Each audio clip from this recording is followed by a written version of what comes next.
எட்டு brute. Julius சீசரின் மரணம் நம்மை இப்போது ரோம் நகரத்திற்குள் அழைத்துச் செல்லும் நேரம்.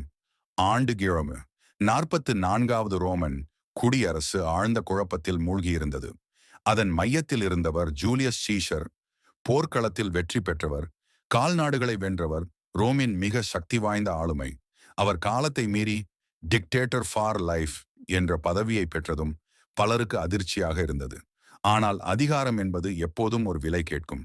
சீஷர் ராஜாவாக மாறலாம் என்ற பயம் அவரை சுற்றியுள்ள செனட் உறுப்பினர்களிடையே தோன்றியது.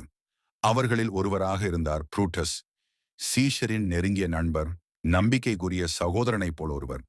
ஆனால் அவர் கூட குடியரசை காப்பாற்ற வேண்டும் என்பதற்காக சதியில் பங்கேற்றார்.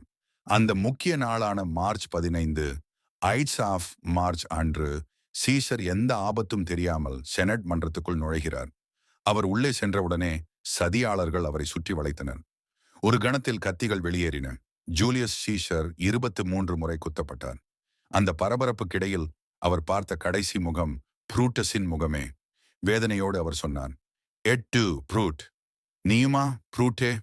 அந்த வார்த்தைகள் வரலாற்றையே நெருடும் சக்தியுடன் உயிர் பெற்றன. அந்த வார்த்தைகளோடு சீசர் விழுந்தார்.